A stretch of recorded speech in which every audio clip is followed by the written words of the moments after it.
অনেকেই শুধু ফলাফলটা দেখে, কিন্তু তার পেছনের গল্পটা দেখে না।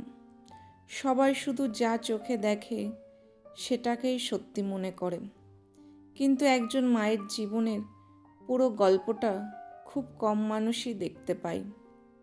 সকালে ঘুম থেকে ওঠার আগেই আমার দিনের শুরু, রান্না, বাচ্চাদের স্কুলের জন্য তৈরি করা, সংসারের সব কাজ, সবার খেয়াল রাখা, এরপর আবার বাচ্চাদের পড়াশোনা, তাদের বিভিন্ন অ্যাক্টিভিটি, তাদের স্বপ্ন পূরণের জন্যে নিজের সময়টুকুও উৎসর্গ করে দেয়া।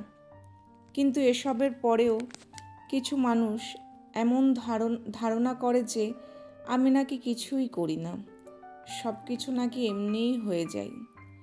আর যদি সপ্তাহে একদিন আমার বর আমাকে একটু সাহায্য করে, তখন অনেকের চোখে সেটাই হয়ে যায় পুরো গল্প। তারা ধরে নেয় সে বুঝি প্রতিদিন সারা সপ্তাহ আমার সব কাজ করে দেয়, আমি শুধু বসে থাকি।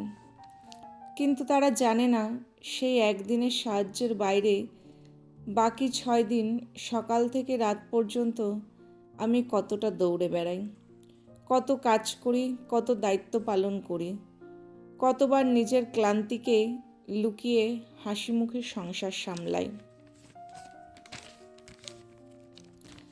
হয়তো সেই কারণেই কেউ কেউ অবাক হয়, তোমার আবার শরীর খারাপ হয় কেন?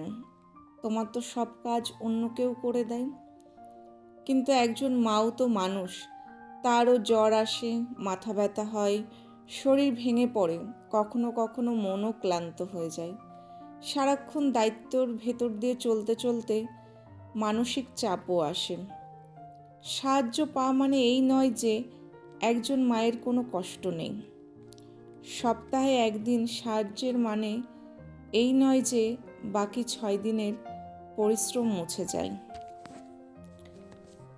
আমি কারো কাছে করুণা চাই না, প্রশংসাও চাই না, শুধু চাই একজন মায়ের অদৃশ্য পরিশ্রমটুকু যেন মানুষ বুঝতে শেখে।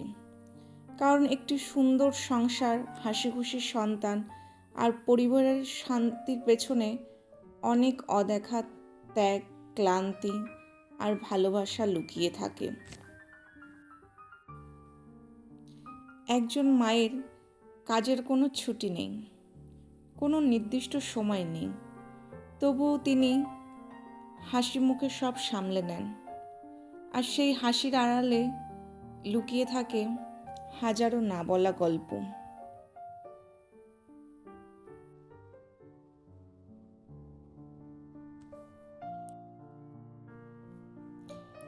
একজন মায়ের পরিশ্রম চোখে দেখা যায় না, কিন্তু সেই পরিশ্রমের উপর দাঁড়িয়ে থাকে একটি পরিবার।